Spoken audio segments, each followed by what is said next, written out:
think the first time that we actually met, it was right after COVID kind of reopened up. World Business Chicago put on the Chicago Adventure Summit. Yeah. And then they did a first ever bus tour, which was awesome. That was so cool. Yeah, it had so much fun. In fact, I selfishly posted a photo from that event on LinkedIn like last week, even though it was 2 years old. But it was me standing in front of all the trophies. Yeah. And it's still like, everyone's like, oh man, that was awesome. That was cool, yeah. But I remember, I think we got stuck next to each other. Well, you got stuck. I had the opportunity. I don't feel like we got stuck. I had the opportunity to sit next to you. You got stuck sitting next to me. Yeah. And there's some great people on there. And and we were talking about all kinds of stuff. One of the things was how often we go back to the office, obviously having different types of businesses. And there was a conversation about a fish. Oh my gosh, my fish, yes. So I would love to awkwardly start our conversation. Yes. Oh my God, that's so crazy that you remember that. Well, so I was gifted a betta fish by a friend who is also in my industry. And so he has an aquarium at his house. Now he has one at his office. But he had an aquarium because it's relaxing. And so he showed me the video to me, and I was like, I want a fish. But he has a saltwater fish. I mean, this thing is gigantic. So you chose fighting fish. Yes, Continue. So I was just like, and so he brings me a betta fish, and I can barely keep a plant. I mean, I have a dog, but that's different. But I mean, I was just like, how do I keep this fish? And so he bought me the aquarium, like a little square box with the betta. Don't buy another betta with it. You know, here's some food. Here's the instructions. So, anyways, this fish became our mascot at Sugar Bliss, and we called him HBIC, head bitch in charge, or head betta in charge.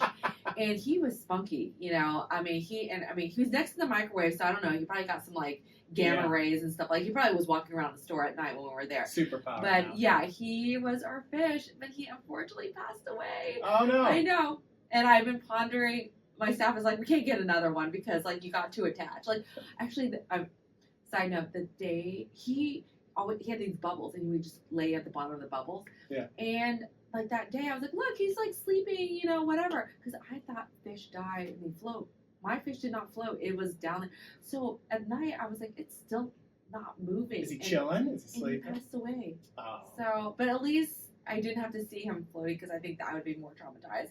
Yeah. So I had to, let him go. So I have not found another. I was just talking to my friend. He's like, I think I'm going to get you another fish. But it was nice to have a fish at the bakery. So yeah.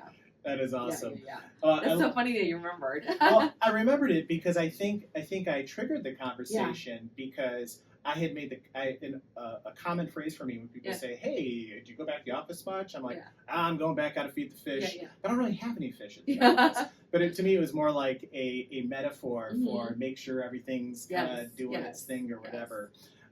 So fortunately, yours is not a metaphor. Yes. And while the fish may have found a better place, it's not a metaphor for the way the business has been. Yeah. So with that, would love to delve into the world of Sugar Bliss. And I'll start by saying, and even when we talked the other day about coming on this podcast, I was babbling off industries. I go, bakeries. And it just didn't feel appropriate for all that I know that you do to say bakery. Yeah. Even though at the heart of it is you are baking foods, etc. So I'd love to just kind of start in just kind of a overview about the business for those folks who haven't heard of Sugar Bliss. Yeah. And we can start there. Yeah. So I've been in Chicago since 1996. I mean, almost like 30 plus years, or 30 years. So I grew up in Texas, came to Chicago. Went to University of Chicago, majored in economics and statistics, something boring, and thought I was gonna, go and. I do run a business, but I thought I was gonna be working in finance, the corporate world forever. So when I graduated University of Chicago, it was like you either do investment banking or consulting, and so I got a job at investment banking at Bear Stearns in Chicago. So I ended up working in the Chicago office for about a year and a half, and that was in 2000. And unfortunately, I got most of my analysts, But my group got laid off with the tech bubble burst, Oh, yeah. Yeah, so Okay. got laid off. And then that was like in October of 2001, like right after, September 11th too, And so I ended up finding another job at a private equity firm. So it was GTCR, which is Golder Rauner. Yeah. Oh, yeah. And so I worked there, which our former governor was working there, before he became governor. Those offices are incredible. Yeah, so it was at the Sears Tower. Yeah. And so I worked there for about a year and a half as a research analyst there. And then I, decided briefly I wanted to go back to investment banking for a small boutique firm. And then I was like, what am I doing? Working 90 hours again. So then I found another job working at Credit Suisse in equity research. So I ended up doing equity research for about my last 2.5 years there. I focused in different food space and broadline. So I did like packaged foods. I did food retail like Albertsons, Safeway, Kroger, and food service like Cisco. Not even knowing that I would ever be having my product in one of those retailers or using a food service. Right. And I covered Office Depot and Lowe's, and anyway, so I got a lot of experience just understanding like companies, like the financial statements, like margins, slotting fees, all that stuff. Not even knowing I would be in that. So then, as we all have long days at work, I was working in the New York office at that time, or I was in Chicago, but I was visiting the New York office, and my friend was sifting powdered sugar to make cupcakes, and I was like, "Can I try that?" And so she gave me it, and I like did some motions, and I mean, literally was like my aha moment. I was like, you know what? I think I need a break. I've been working 6 years nonstop, like 80, 90 hours. I don't even remember my 20s. And I was like, I just need to go and do something different. Yeah. So I had a friend that was at Credit Suisse. She went to, before she was going to business school, she went to Le Cordon for a culinary program. Okay. And so I was like, I know they have a baking program like Julia Childs, so. Not to mention Paris. Yes, it's Paris. Yeah. And so I looked at a bunch of schools. So I even looked at some schools in Chicago. But I was like, I don't need an associate degree. I just need to know how to bake. Yep. And so everyone's always like, was it hard to get into Le Cordon? I'm like, no, it was harder to get into your Chicago than Le Cordon. I just did, they had 3 levels. So I just did the basic patisserie program. It was like a month and a half program, like that was squashed together over 3 months, was squashed into a month and a half. So I did that, packed my bags, went to Paris. I think my boss thought I lost my mind probably. Yeah. But I mean, it was such a great experience. Like I came back and I was like, I think I want to start a bakery. And I originally wanted to start like a whole like Sugar Bliss, like patisserie, laminated dough, brioche, all that stuff. And I was like, you know what? You have 6 years of finance and a month and a half of pastry experience. Why don't you pick a category, a baked good area, and be good at that versus doing everything? So cupcakes was kind of the trend. So I said, let's do cupcakes. So, and cake will never go away. So I started just testing cupcakes and recipes. I lived in the Loop at the time too. And, when I was at people's birthdays, there was no way. We were always like, let's just go out to lunch, Nobody was bringing in desserts, Right. So I also saw that as an opportunity too. And so I started testing recipes. And in my gym at my condo building, I put a sign like looking to start a bakery, like need testers, and had a list of people that started wanting to taste.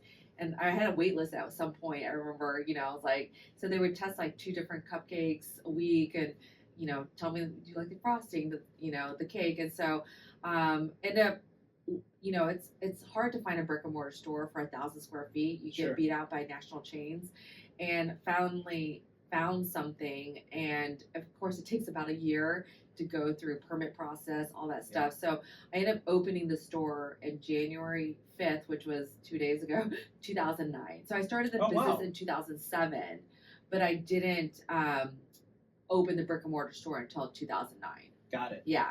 And so, so I opened in the heart of Chicago winter. We're in a recession, and now people have vowed off sweets for at least a week. So yeah, easy.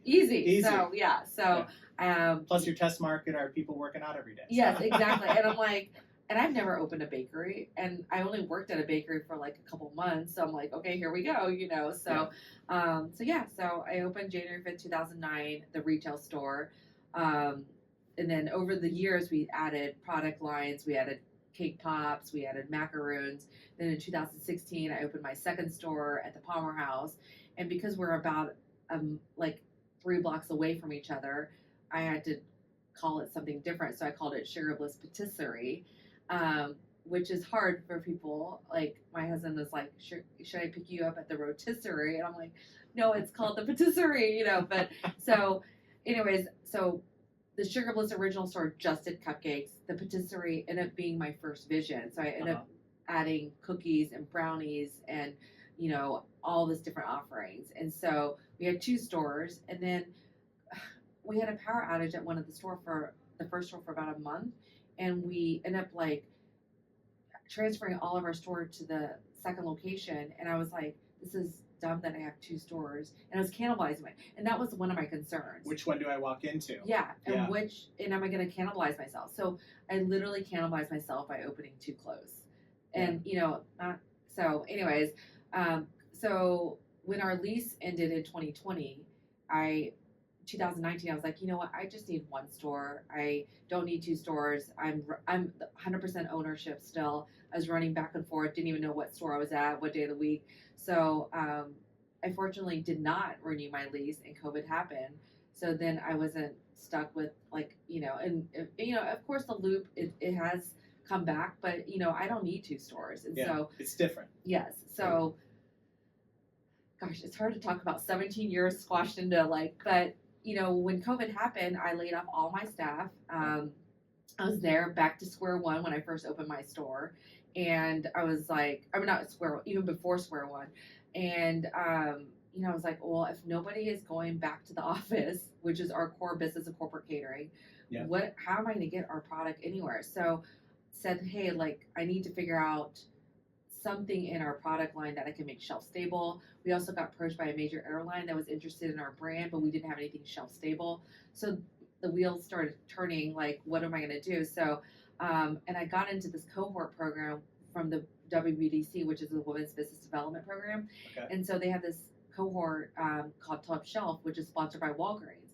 And it's just to learn how to get your product into retailers, merchandising, all that stuff. It's like, I have all the time to listen, learn. I was like, my whole day during COVID, when I had maybe 10 customers a day, was listening to webinars and being part of cohorts. I'm sure many other entrepreneurs out there. So can I ask a quick question about that? So one of the things, when people are becoming entrepreneurs and starting all this stuff, for folks not going through it, it seems like, oh my God, how do you take all that? How do you figure all those things out? Yeah.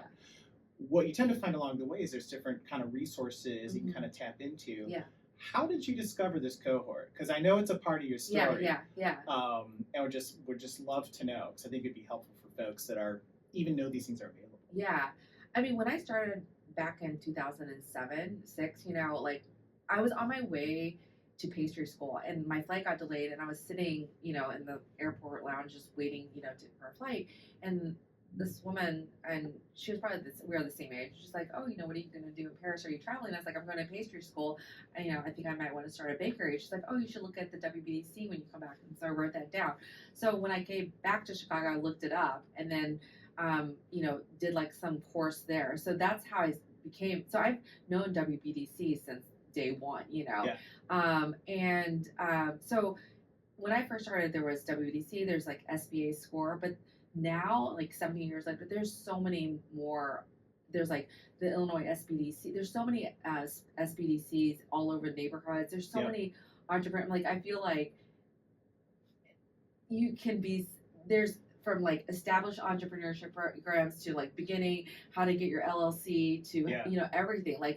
It's so great, that it's really the community is built up, World Business Chicago, there's so many things to help entrepreneurs, it's in almost different industries. It's almost overwhelming. Yes. I tried this year. Anytime I'm stuck sitting at my computer doing the work from home thing, I'm like, I know there's a lunch somewhere Oh going yeah, on yeah, yeah. and a thing going on. Yes. And our mutual friend Evan. Yeah. I mean, he's always taking his picture Yeah. of something Yeah, fabulous. yeah. Like, there's just I feel so like much I have stuff FOMO going. if I don't go. Like I'm like, is there someone I'm gonna meet that I like? And there are times when I'm like, oh, I'm not gonna go, and then I'm like, oh my god, I'm so glad I went. You know. So People it can is. tell my fish story too. Yeah, yeah. So yeah. So I mean, I just yeah. I mean, it's just there's so many resources, and that's how I mean, I apply on so many newsletters. I mean, during COVID, we got so many grants. I applied to every single grant. I mean, I got a grant from Alibaba, and we don't even sell our stuff on Alibaba. Wow. But hey, if you want to give me $10,000, I will take it and help my business. So grant application. Oh my god. I think a lot of people think of that. Yeah, That's I mean, so smart. I did DoorDash, local goods, and also did restaurant because we're also a restaurant. So like going back to it, it's like I have CPG, a restaurant, I have food service. So it's like anything food related, like I can apply for a grant. Like when the RRF came out, which was the restaurant revitalization, and I knew that grant would go, I mean, it was money that was, not, you don't have to pay back. And I was like, that's going to go very quick. I was like, nobody talked to me. I got like 10 minutes to file it. And like, they shut it down very quickly, and so, Yeah. But that actually, those grants helped my business survive. I mean, Yeah. we weren't making a lot of money. I mean, my business is corporate. I wasn't in a neighborhood. You know what I mean? Right. My neighborhood was people coming to work, and nobody was going to work. And again, it's not at full capacity. And now 5 years later, or has it been 5? I don't even know. Yeah, almost 5. Yeah, we're 220. Yeah. I know. Yeah. It's like, last year before. No, that was a while I ago. know, exactly. It really messes me when I see a kid. Yeah. And I'm like, wow, your kid's so, like, I remember you had them in 2020. Yeah, that's 5 years I ago. know. Well, sometimes I have customers come in. I'm like, oh, they're like, my kid is now like late 20s. I'm like, oh my god, that's they've been like, Right. but they grew up on Sugar Bliss. Yeah. Yeah, but it's now they're like older. So I almost trapped you into doing all 17 years Yes. in a brief period. I'm going to fast forward to kind of current state. Yeah. We've got a retail location still. Yes. I believe you got yourself into Walgreens Yes. as Yes. well. Yeah. And I know that corporate events and also online sales has been a part of your success. Would love to just know kind of what does a week look like? That's a lot of people to answer to. A lot of each one of those could be its own business. Yeah, right? No, exactly. Like again, like it was always the retail store, pre-COVID, and then when we launched into CPG in 2021, which was Walgreens, that became now 2 divisions. It's very different. CPG, I was like, oh, you have your cookies, and it's just, I'm like, no, it's a whole, retailers, all that, co-man, all that stuff is so different. So then, so I had 2 divisions from 2021 until last spring. Yep. Then I decided I want a 3rd division, and so, we have food service now. So we launched with the Chicago Bears and did like signature. We did a bear claw cookie that we developed that's like the size of your face. That on premium sweets, we did cake pops, orange and blue, macaroons, brownies, bars, Rice Krispie treats. So we did all their home games for the premium sweets this past year. But the funny thing is that happened because of the CPG. Yeah. We got into Compass Group last March, I think, or May. We launched Compass Group, and Compass Group owns Levy Catering, and someone at Compass Group. I went to a conference actually. Yeah. And so the power of like networking and showing up and stuff. So I went to the NMSCC conference. Compass Group had a booth. Someone from Levy was there, and she's like from Chicago, and so she introduced me to the Bears basically. So our CPG part helped us get into this food service. And then, we do stuff with McCormick Place too. We do like some specialty catering. like macaroons with logos for conferences and stuff like that. And then UIC, we work with Sodexo Magic for food service there too. Wow. So it's Back like to the alma mater. Or no, no, yeah, UIC. I'm Yes, sorry. yes, Yeah, yes. I still need what's going on with my alma mater. No, I'm just kidding. But UIC, we do with Sodexo Magic. So yeah, so we now do food service, and that's a growing part of our business that just started the last 6 months, and we see a lot of opportunity there. Wow. Yeah. So that is impressive. And there's if we were focusing on how to be an entrepreneur and stuff like that, I think everyone can take a lesson from some of the things you've done in terms of, number one, this feels good. Yeah. Powdered sugar. Yeah, right? yeah. To getting out there, leveraging some of the resources that are available. So it's funny because I'm like thinking, what's the rest of my day look like? And I'm like, okay, I have to talk to my co-man for the CPG part. Because we're doing another run. So we're actually going to be launching in Mariano's, 44 locations, probably early Q2. No big deal. Yeah, no big deal. So yeah. So if you see me demoing, please come out and, support us. So we'll be doing that. So with the CPG part, we launched with Walgreens was our first retailer. We launched Compass Group, Macy's, and then now Mariana's. We also work with KeHE, which is a distributor.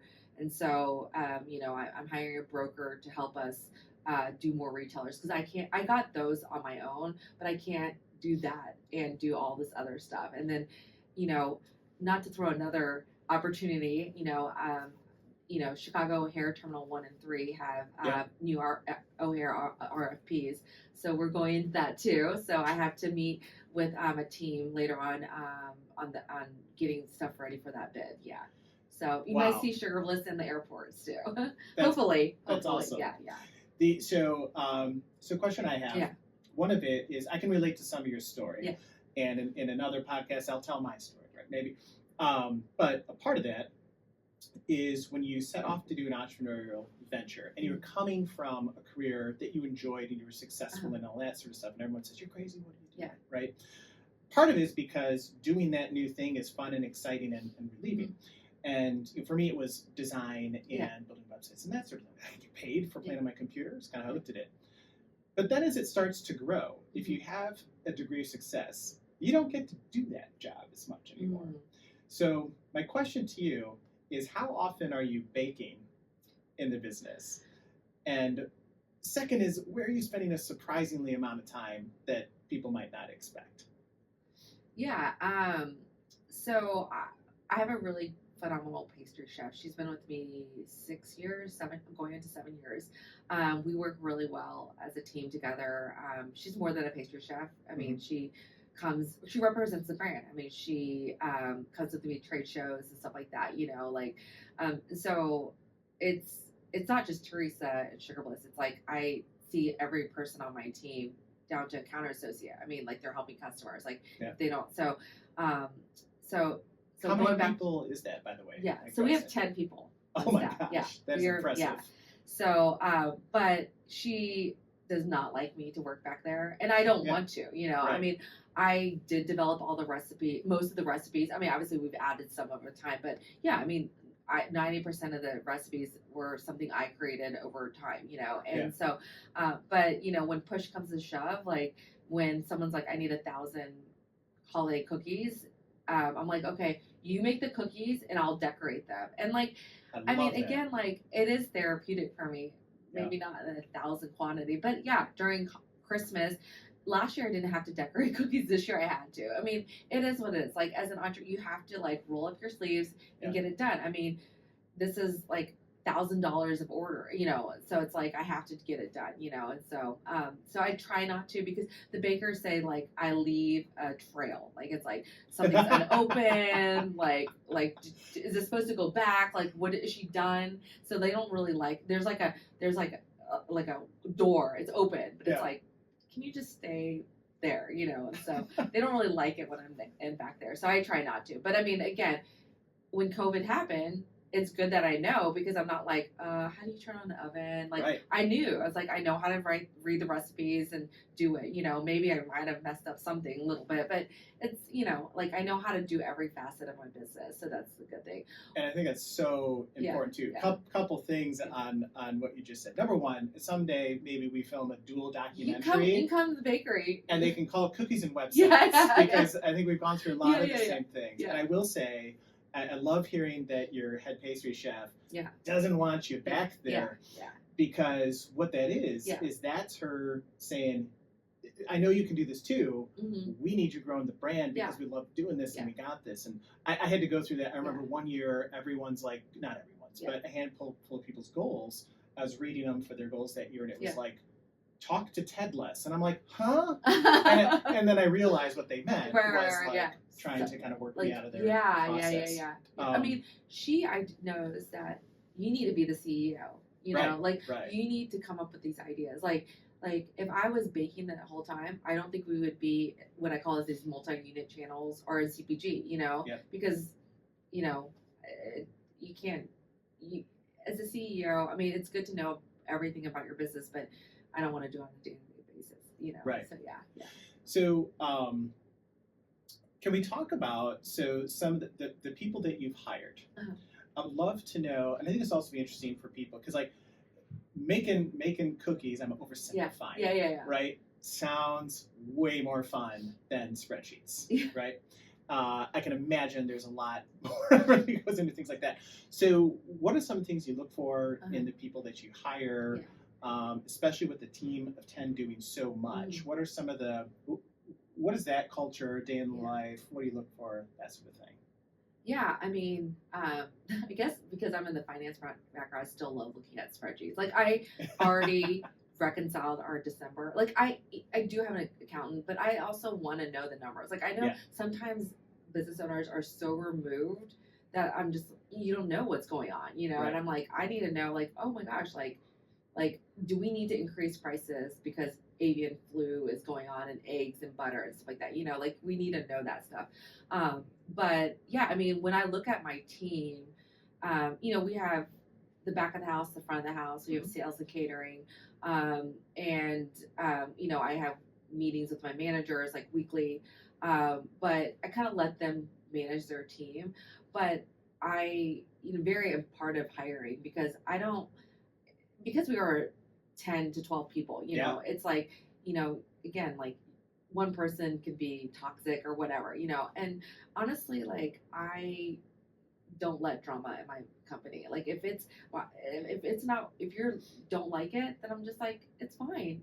You can find another job. We're both moving on, and so like we just had our holiday dinner because we don't have it during the holiday because like we can't even enjoy it, because so we just had our holiday dinner on Sunday, and we took a picture and I was like, 8 out of the 10 people have been with me for over a year, and so like the back of the house, it's like 6 years, 3 years, 1 year. Front of the house, we have a couple like counter associates that have been there over a year. And traditionally, the hospitality industry is a high turnover. And I really never have had really high turnover, except one time when I hired a bad ops manager who cleaned house who shouldn't have. So it's like you gotta make sure you have a good team so that like if I'm going on vacation tomorrow, like the place doesn't burn down. You know what I mean? Yeah. So I mean, culture is really important, and I like growing. Like, I've had historically, and even right now, I've had someone that started as a counter associate,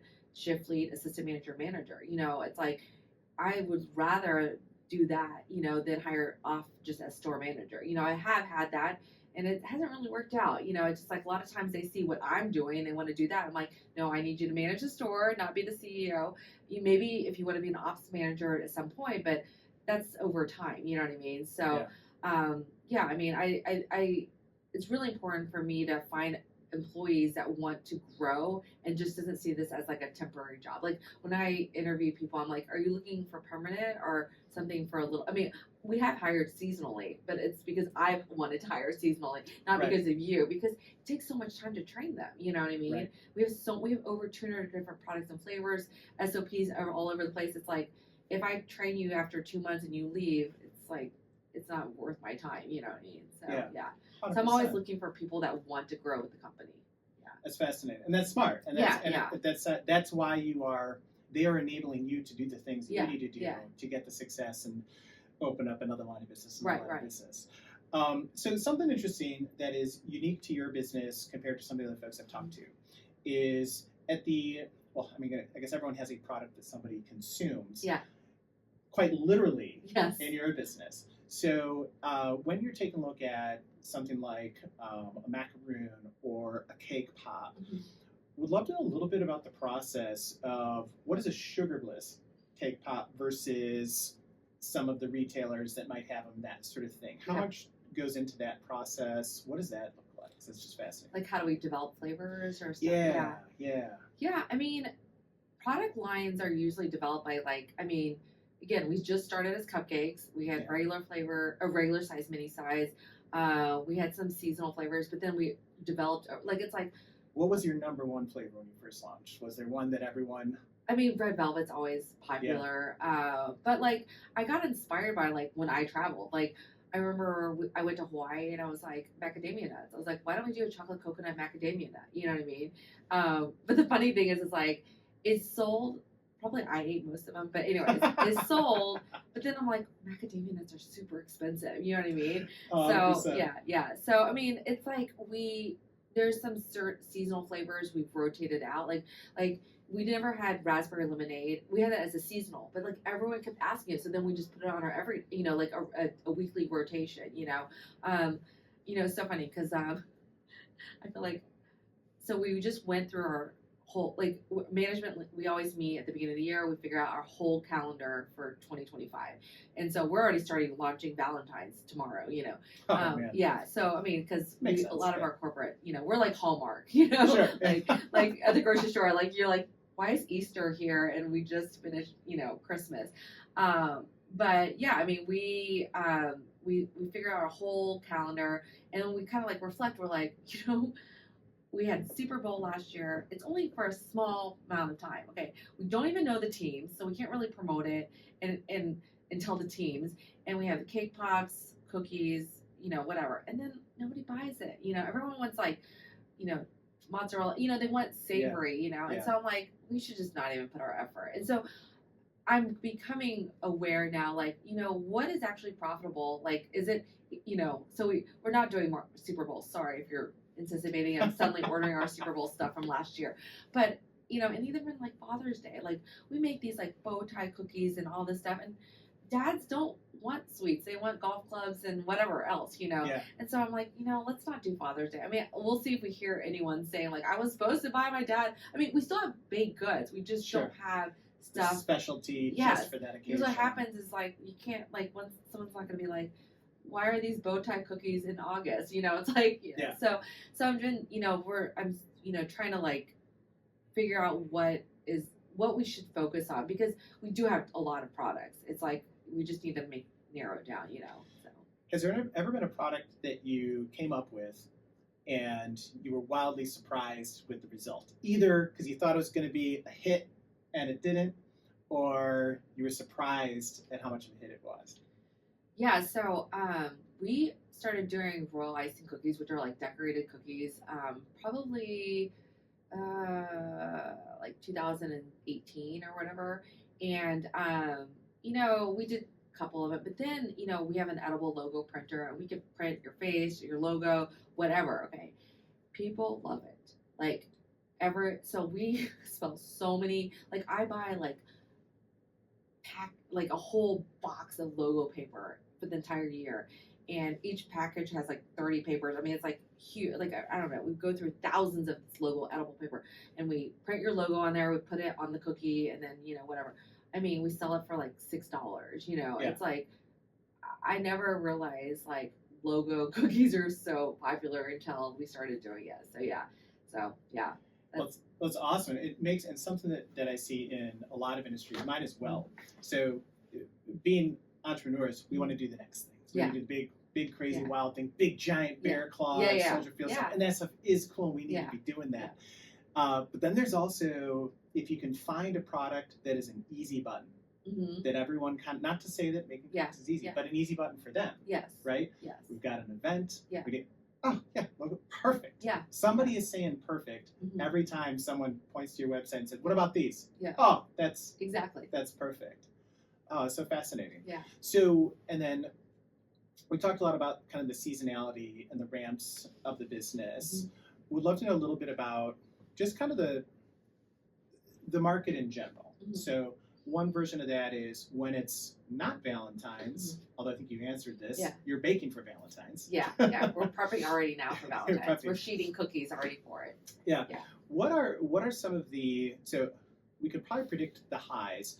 How, in terms of like people and product sales and that sort of thing, what does that look like over the course of the year? If I was to draw kind of a graph, like are people eating cake pops in summer and winter the same, or any different trends, or? Yeah, so January and August are our slowest months of the year. January is very slow. I mean, but it's okay because we're like prepping, we're deep cleaning the store, prepping, whatever. we're refreshing ourselves.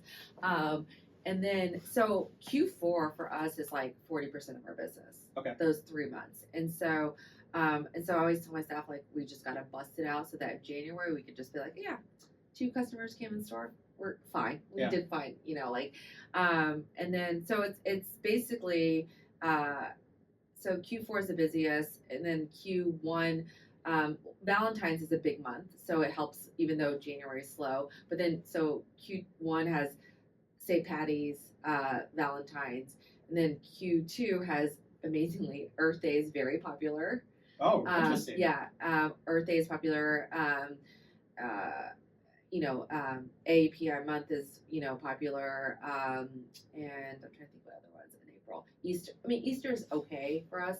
But those Earth Day is super popular. People are like, which is great, sustainable Earth, and then the summer months are quiet. Because people are they're like, everyone wants a beach bod, they were outside. Nobody wants to eat a cupcake they want a popsicle, Right. So. Well, they still want to eat the cupcake. They just aren't maybe exactly as many. So So that's interesting. So speaking of summer bods, thinking of Chicago, which one of the reasons we all live in, there's a lot of reasons, but from a weather standpoint, the summer's out of control here, right? Yeah. We're celebrating it. But what are some of the trends that you're seeing in, I guess, how sugar's fitting into some of the conversations that we're seeing? I'm a podcast junkie, right? There's a million different diets of this, that, the other. There's sugar this, sugar that. There's whatever. It's kind of all over the space. And, I think there's a general belief that there's also an enjoyment in life. Yes. Which is, I think, where you obviously fit in. Right. But we'd just love to know some of the big things that might be going on that people aren't thinking about. Yeah, obviously our name is Sugar Bliss, and so we use real sugar. There has been a trend, and again, I don't eat a cupcake every day or every week or whatever.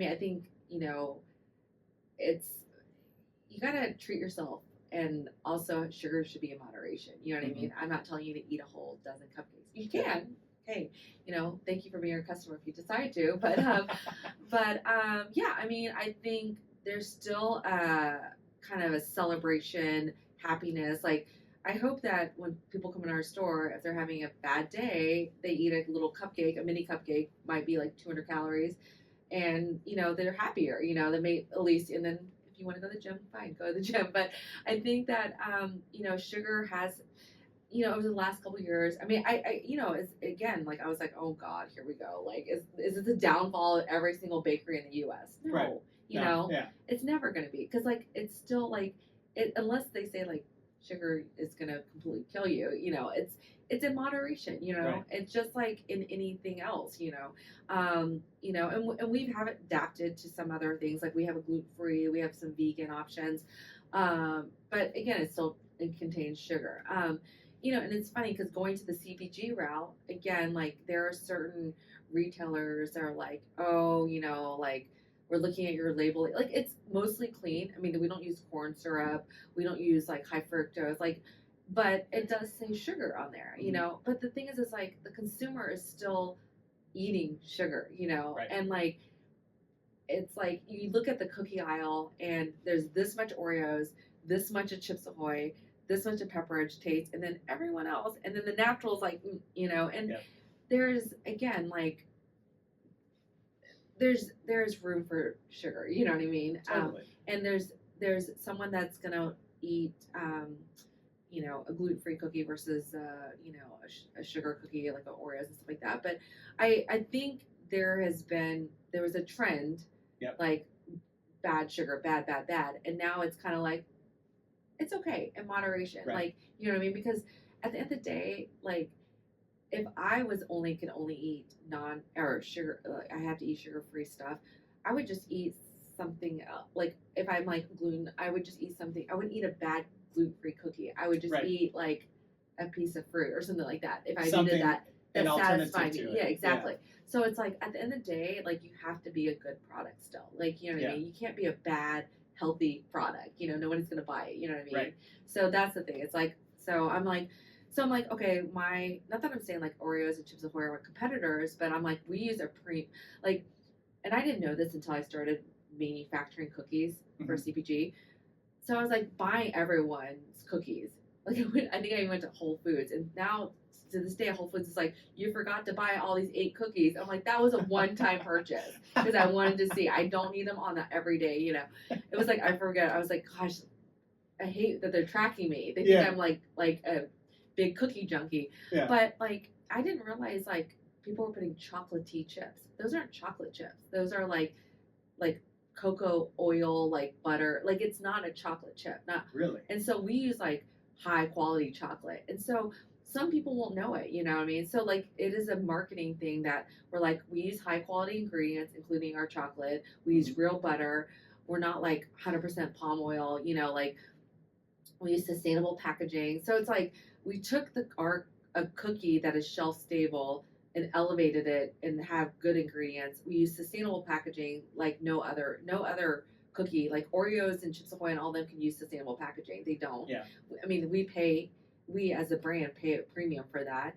And then, you know, we support other women and minority entrepreneurs. So we're hoping that when people grab a cookie of ours at Walgreens or Mariano's, they're like, okay, this is a better cookie than another competitor, and they're helping the earth, and they're helping the next generation of business owners. You know? Story matters. Yeah, People exactly. care for their putting their money. Yeah. It's funny that you said you help other minority-owned and women-owned businesses. We'd love to hear a little bit about that. Yeah. So, you know, when I was trying to figure out how to like distinguish our cookie from the other cookies out there, and also just being in business for 17 years and just trying to figure out like what kind of legacy or where do I want to, you know, leave, you know, Sugar Bliss. And, you know, and I think about my journey too, you know, it's like, wow, you know, I've had WBDC help me, other founders of, you know, just support, you know, like Chicago's great because they have such a good community system, you know. Yep. And so I was like, and certification has been really important to me. So, you know, we're women certified, minority certified, and there is a cost to it. I mean, and sometimes businesses are like, you know, I don't know if I might have to pay payroll but certification has helped us. Like, we got into Walgreens, we've gotten a lot of our retailer opportunities because of certification.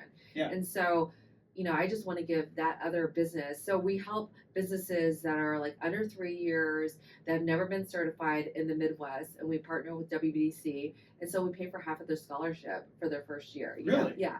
So we've given about like 15 scholarships, or maybe even more now. The last time I think I found out was in the summertime.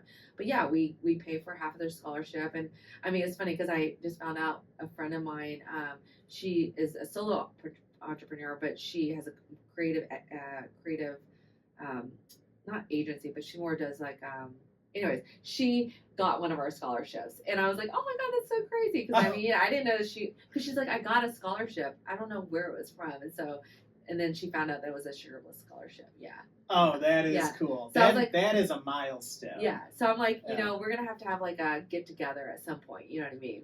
Oh, that is fantastic. Yeah. Well, real quick rewind and snapshot, because I think it's very important, especially as you're continuing to build the business.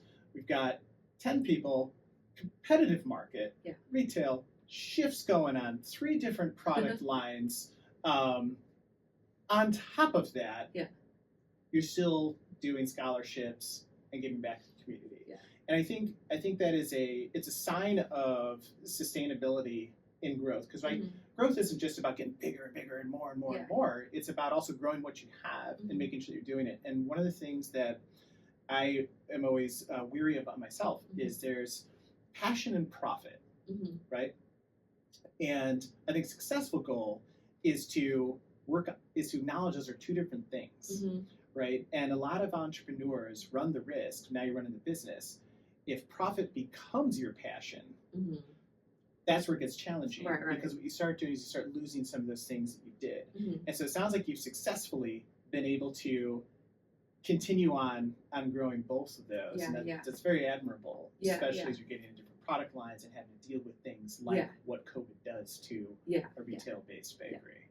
No, I mean, definitely, like, there's certain divisions that are more profitable than other. I mean, like the retailers, that is a low margin, it's a lot of energy. You know, I mean, you think about, like, but I've learned so much about it, so I don't want to, you know, like, who knows, like, you know, we're launching a Mariano's, we'll see what next year will fruition, but it is a longer lead time. It's like, I can't just be like, I want to, you know, I'm going to pitch to Albertsons, you know, and if Albertsons says, yes, we're going to put you in Albertsons, it is not tomorrow. It might not even 2025.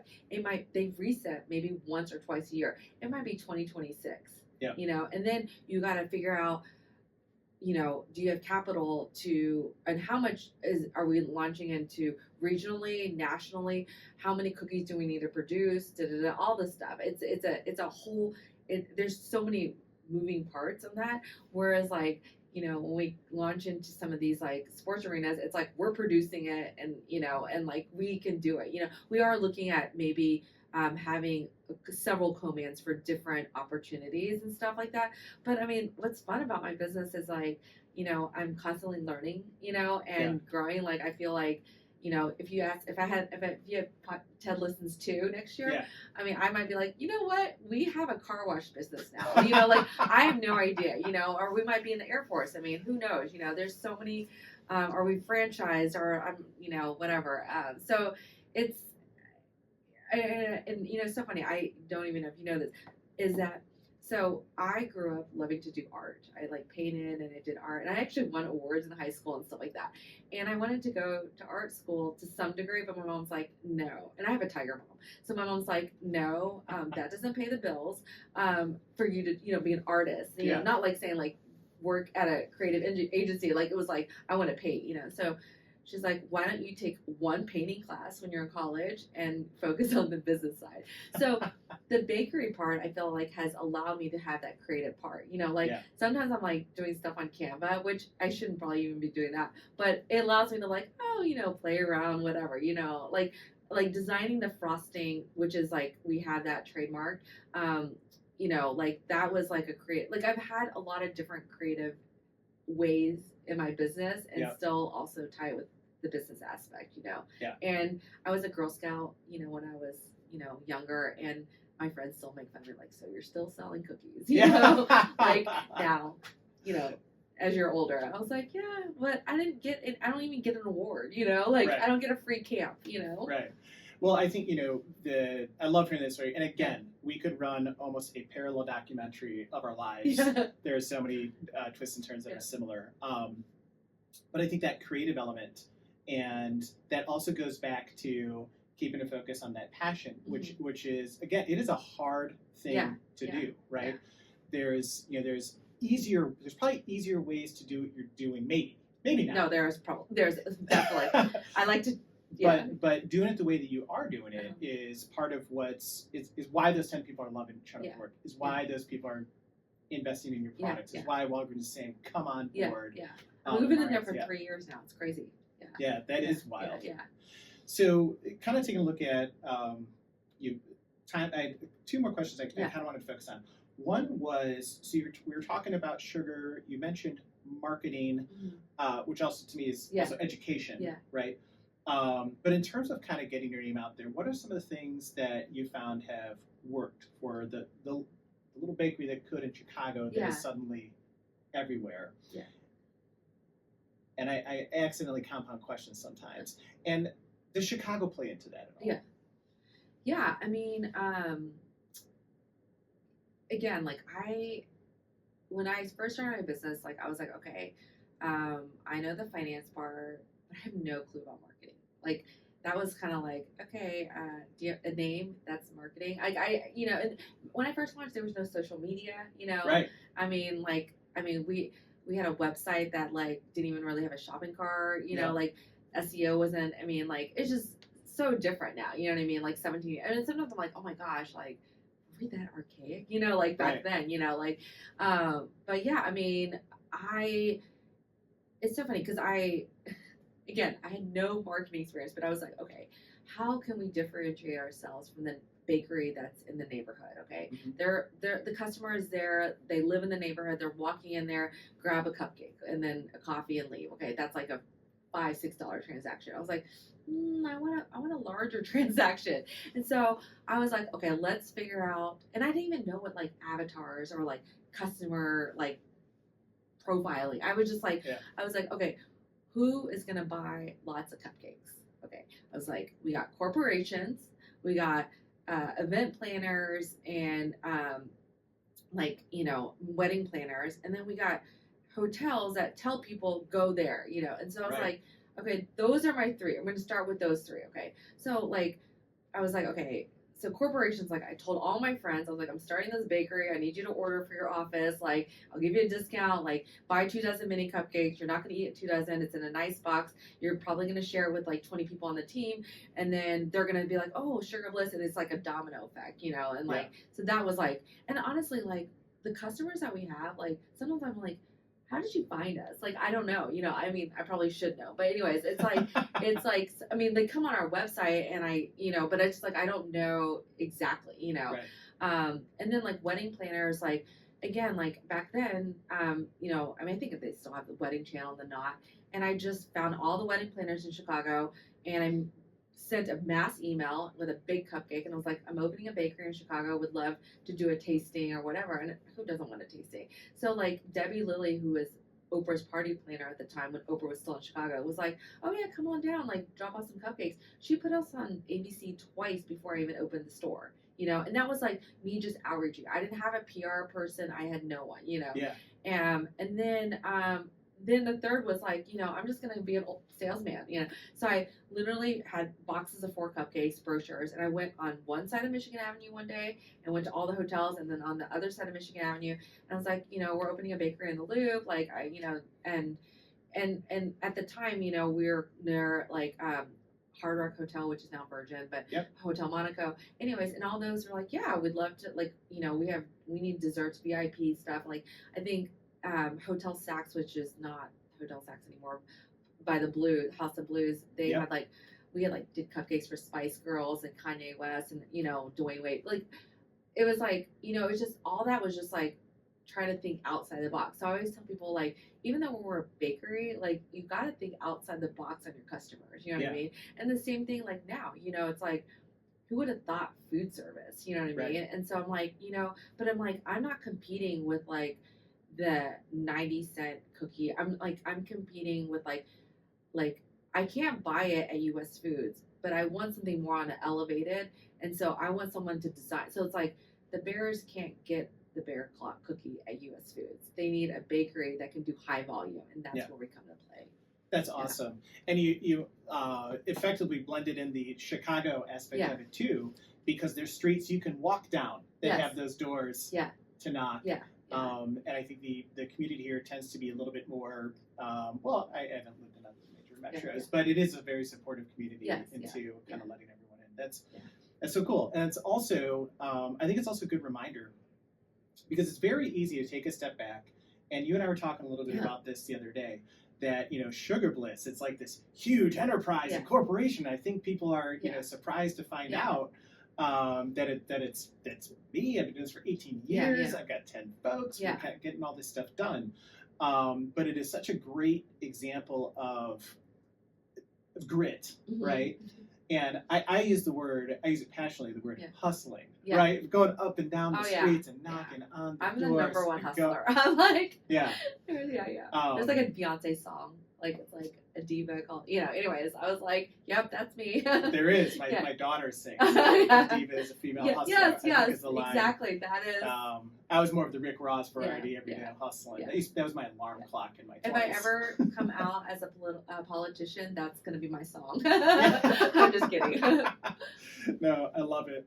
Well, very cool. It's been Yeah. an exciting conversation. As we kind of wrap up, we look to the future. So you've got a couple things going on. We talked about the airport. We talked about some of the trends going on in Chicago. We talked about marketing. Yeah. A fun question that I like to ask, and it's always interesting to entrepreneurs. But if you were given an extra $10 million for your business, Okay. what might you do with that? You can't say retire. Some people say. I know. I was like, run with it. Yeah. Like I was like, oh, for my business. Gosh.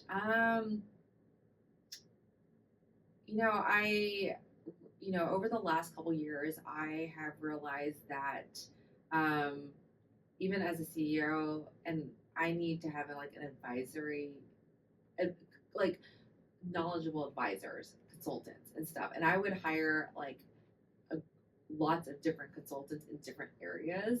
But I don't think that would cover $10 million. Maybe. Yeah. Depends. I mean, gosh, oh my God. Actually, that's a good question because I would probably think about like how to, and I have to use this in 1 year. Yeah. No. No? Okay. My pastry chef would be like, we need a bigger facility. Yeah. So, I think even though there were staff of 10 to 12, I do have 2 advisors and they're, basically on, fractional COOs and stuff like that. So, I mean, they've helped me a lot. Like one of them knows so much about CPG. So I'd love to have more of those, like marketing. Like I need to build myself a bigger executive team. I think that a lot of people think like I do have an executive team, and I'm like, we're not. Like I'm trying to get there. You know what I mean? Yeah. But there's a cost. So yes, I will take that 10 million and help build a bigger team, a bigger facility to help because I would love to get into. There's so many NFL, so many sports teams. Actually, my intern did this whole spreadsheet. I'm like, I'm ready to conquer all those and be Sugar Bliss have like a custom cookie and all those. So we definitely need a bigger facility. You know what I mean? So Yeah. I think I would take that as well, and That's- then maybe sort of take a part of it, and retire. Yeah. Use it on the Lisbon vacation. Yeah. Get a super yacht. Yeah, Yeah. absolutely. No, I love that question. When I tend to ask it Yeah. specifically to entrepreneurs, Mhm. especially when it's knee jerk and Yeah. unprepared, Yeah. is it really hones in on what are some of the important elements Yeah.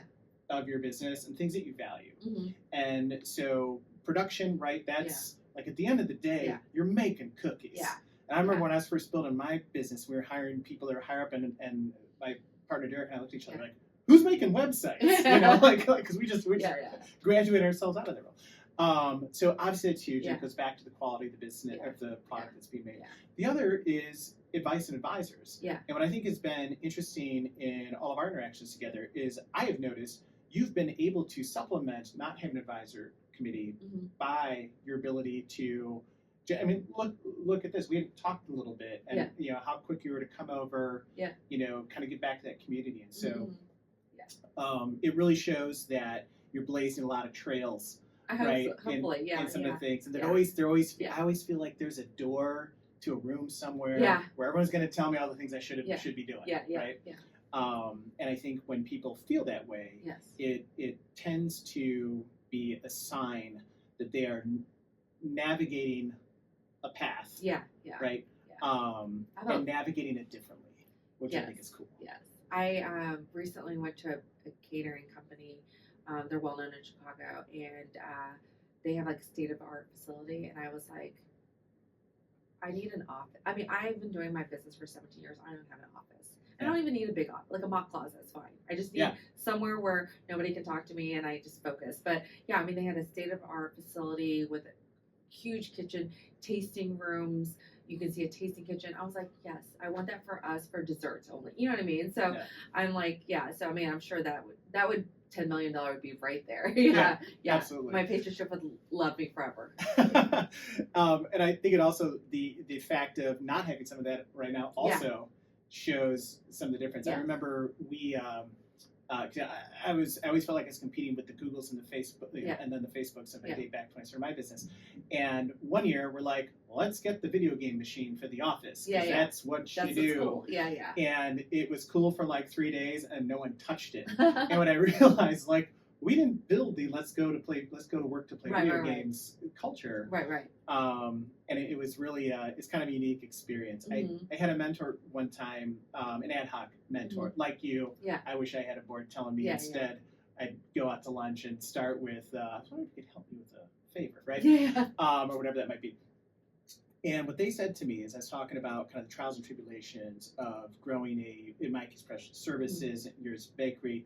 Each of them have their hards and areas of opportunity. He said, you and I could probably both quit our jobs and open up a bottle cap making company and crush it. Yeah. Because we'd lose interest so fast that then what's the point, right? And that goes back into that when your passion becomes profit. You're kind of missing out on what it's all about. Yeah. So I think my passion is like creating something, and growing it, Yeah. Because like we need 20 million types of baked goods out there. It's like there's not going to be, there's not going to be like, there's no more baked good, innovation. Like what's the next, cronut or whatever. You know what I mean? Like hot chocolate. We did hot chocolate bombs out, for a couple of years, and then that died out. It's always like finding the new dessert trends. So I think that's always fun. For you, it's flavor. For me, it's design. Yeah. If you're gonna do it, make it interesting, make it different, make it unique. Yeah. I have a final question for you. You mentioned Red Velvet being kind of the crowd favorite. Do you have a favorite? Oh, it depends. It's like asking your favorite kid. I know, or like my favorite employee. We developed this cookie when I opened the second store, and so it's our OMG cookie, and it has potato chips, pretzels, cereal, chocolate chips, oats, and hint of coffee. And most of the people, like, you'll read they'll like look at it and they're like, oh my god. So yeah, and we took that and made it shelf stable. So that it's salty and sweet. Yeah. And so yeah, what's the name of it? OMG. Oh my god. OMG cookie. OMG cookie. Yeah. Oh, I love it. So yeah. Awesome. Well, I will be a customer of that. Yes. If anything else is achieved today. Yeah. Awesome. Well, Teresa, thank you so much for being on the show. Me here. This is real fun.